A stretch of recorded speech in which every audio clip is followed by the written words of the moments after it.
Hello everyone. Good morning guys, कैसे हो आप सभी लोग? उम्मीद है अच्छे होंगे। तो गिफ्ट निफ्टी यहाँ पे लगभग 25,500 के आसपास दिख रहा है। तो क्या करना चाहिए गाइस आज के दिन? देखो, सबसे पहली बात तो ये है कि ओपनिंग कहाँ पे होती है। अगर ओपनिंग आपकी 400 के आसपास ओपन होता है मार्केट, तो ही हमारे लिए यहाँ पे अच्छा सेटअप बनेगा बाइंग के लिए। ठीक है, हम कैसे सेटअप बनाएंगे बाइंग के लिए वो हम पहले समझ लेते हैं। लेकिन सबसे पहले हम कल का जो है चार्ट देख लेते हैं यहाँ पे कि कल का चार्ट कैसा बना है। ये देखो गाइस, क्या है इसके अंदर। टोटली यहाँ पे क्या हो रहा है, मार्केट यहाँ पे साइडवेज था पूरी तरीके से 50-60 पॉइंट के अंदर। ठीक है, अब मार्केट यहाँ पे गैप अप ओपन होता है तो यहाँ पे ये तो सपोर्ट का काम करेगा नीचे 350 के आसपास, 340 350। ये आपका सपोर्ट हो गया अच्छा खासा, वो भी मजबूत सपोर्ट हो गया। ठीक है, तो यहाँ पे अगर मान लो 380 400 तक गैप अप ओपन हो सकता है मार्केट।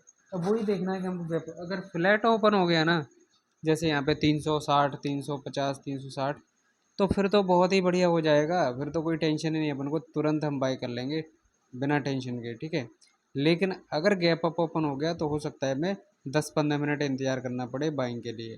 ठीक है, सेलिंग का ट्रेड यहाँ पे अभी नहीं लिया जा सकता।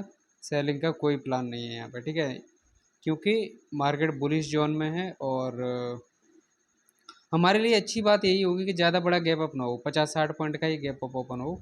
यानी कि लगभग 390 400 तक। मतलब यहाँ पे मैं समझ रहा हूँ कि 370 से लेके 400 तक मार्केट यहाँ पे गैप अप ओपन होना चाहिए। 400 के आसपास, इससे ज़्यादा बड़ा गैप अप ना हो। लेकिन अगर 500 तक गैप अप ओपन हो गया तो फिर कुछ नहीं होना है।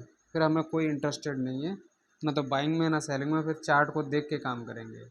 अभी क्या है, हम यहाँ पे 5-10 मिनट में ही डिसीजन ले सकते हैं अगर हल्का फुल्का गैप अप ओपन होता है तो। क्योंकि यहाँ पे हमारा सेटअप बिल्कुल क्लियर है कि मार्केट में स्ट्रॉन्ग है, बुल से स्ट्रॉन्ग है, तो यहाँ पे हम यहाँ पे आराम से जो है बाय कर सकते हैं। अब सेलिंग का हम लोग देख लेते हैं, टारगेट कहाँ रखेंगे बाइंग का। अगर मान लो हमें यहाँ पे 400 तक मिलता है तो हम टारगेट रखेंगे 520 530 का। ठीक है, अगर हमें 380 400 तक मिलता है तो हमारा एस एल होगा 340 का, और टारगेट होगा हमारा 520 का। बस उधर निकल जाएंगे हम लोग। अब देखते हैं यहाँ पे सेलिंग के लिए क्या प्लान बना सकते हैं। सेलिंग के लिए अभी प्लान बन ही नहीं सकता क्योंकि मार्केट तो गैप अप दिख रहा है। तो सेलिंग का तो किसी भी तरीके से प्लान नहीं बन सकता। हाँ, बड़ा गैप अप हो गया तो वहाँ से शायद हो सकता है कि मार्केट रिट्रेस करे नीचे की तरफ, गैप अप फिल करने आए कुछ करे, तो वो हम लोग देखेंगे एज पर सिचुएशन। लेकिन हम सेलिंग का ट्रेड यहाँ पे किसी भी कंडीशन में, फ्लैट होगा तो भी अप जाएगा, हल्का फुल्का गैप डाउन हो तो भी ऊपर ही जाने वाला है मार्केट, जो कि गैप डाउन तो होना ही नहीं है मार्केट।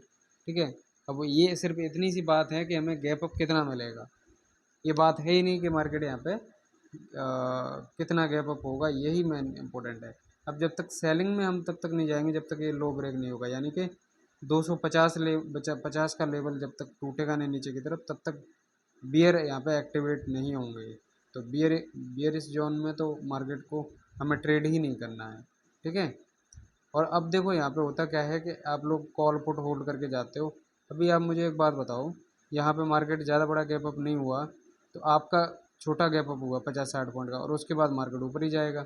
तो भाई हमको तो वैसे ही मौका मिल गया ना, उसके लिए होल्ड करने की क्या ज़रूरत है ट्रेड को। अब आप इधर कॉल भी लेके गए पुट भी लेके गए तो आपके पुट की तो बैंड बच जाएगी ना। कॉल में उतना प्रॉफिट नहीं होगा जितना आपका पुट में लॉस हो जाएगा। तो फ़ायदा क्या हुआ फिर होल्ड करने का? कोई फ़ायदा नहीं हुआ। इसलिए मैं हमेशा मना करता हूँ कि आप होल्ड करने की चेष्टा ना करें। ठीक है, आप आराम से जो है मार्केट में इंट्राडे में बढ़िया लेवल पर ट्रेड लेकर के आप आराम से होल्ड कर सकते हो उसको।